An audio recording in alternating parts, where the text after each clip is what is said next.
சீரியல்களின் full எபிசோடுகளை Sun டிவியில் ஒளிபரப்பான உடனே எக்ஸ்க்ளூசிவாக சன் நெக்ஸ்டில் மட்டும் ஃப்ரீயா பாருங்கள். அவங்க கோவில்ல இருக்காங்க.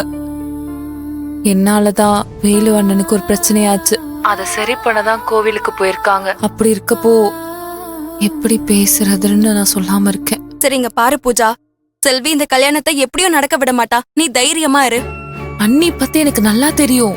அவங்க என்கிட்ட நீ கல்யாணத்துக்கு சம்மதிக்காதன்னு சொல்லிருக்காங்க. ஆனா வீட்ல நடக்கிற நிகழ்வை பார்த்தா எல்லாரும் எனக்கு தெரியாம நிச்சயதார்த்த ஏற்பாடு பண்றாங்களோன்னு தோணுது. நான் இருக்கும்போது எதுவுமே பேச மாட்டேங்கிறாங்க.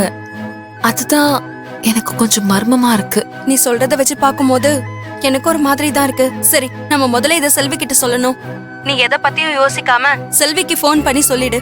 அதுக்கப்புறம் நம்ம என்ன பண்ணலாம்னு யோசிச்சு முடிவு பண்ணுவோம். அது வரைக்கும் நீ தேவையில்லாததெல்லாம் மனசுல போட்டு குழப்பிக்காத. சரிக்கா, நான் அப்போ அன்னிக்கு கால் பண்ணி பேசுறேன். எதையும் யோசிச்சுட்டு இருக்காத. எப்போ என்ன விஷயம்னாலும் எனக்கு போன் பண்ணு. வீட்ல உள்ளவங்களுக்கு சந்தேகம் வராம பாத்துக்கோ. சரியா? சரி சரி.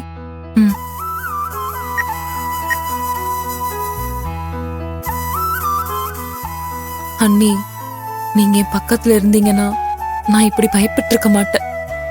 இப்ப எனக்கு உங்க உதவி தேவைப்படுது அண்ணி.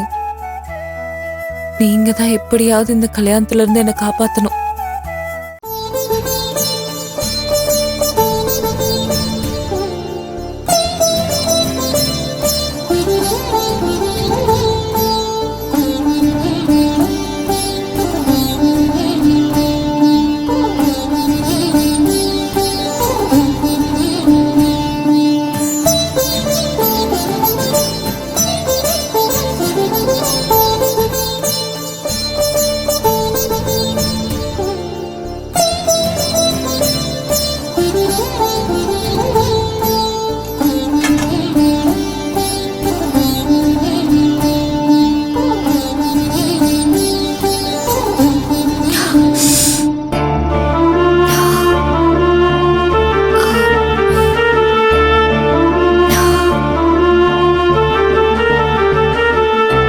வேலு,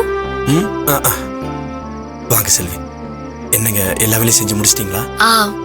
நீங்க முடிச்சிட்டீங்களா? தெரிஞ்ச வேலை தானே.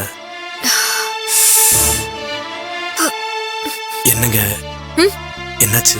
ரொம்ப கஷ்டமா இருக்கா? ஐயோ, அப்படிலாம் ஒண்ணும் இல்ல. அம்மனுக்கு பணிவிட செய்யறதுல எனக்கு என்ன கஷ்டம்? எனக்குலாம் எந்த கஷ்டமும் இல்ல. ஏன் வேலு, உங்களுக்கு கஷ்டமா இருக்கா? இல்லைங்க, எனக்கு என்னங்க கஷ்டம் இருக்க போகுது. ஆனா என்னை விட அதிகமா நீங்க தான் வேலை செஞ்சீங்க. அதான் உங்களுக்கு கஷ்டமா இருக்குமோ என்னமோன்னு. அப்படிலாம் ஒண்ணும் இல்ல. என்னம்மா, வேலையெல்லாம் முடிச்சிட்டீங்களா? முடிச்சிட்டாங்க. பெட்ஷீட் தலகாணி இருக்கு.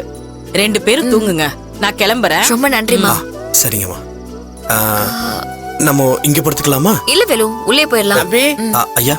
ஏப்பா, இன்னைக்கு வேலையை நல்லபடியா முடிச்சிட்டீங்களா? ஆமாங்கய்யா, முடிச்சாச்சு. நல்லபடியா முடிஞ்சுங்கய்யா. நல்லதுப்பா. முதல் நாள் வேலையை எந்த தடங்களும் இல்லாம நல்லபடியா முடிச்சிட்டீங்க. இன்னும் 2 நாள் தான். அதுக்கப்புறம் நீங்க சந்தோஷமா இருக்கலாம். சரிங்க. அப்புறம் தம்பி, ஒரு முக்கியமான விஷயம் சொல்ல மறந்துட்டேன்.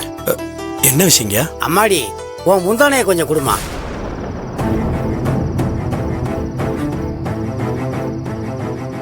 தம்பி, உங்க துண்டை கொடுங்க.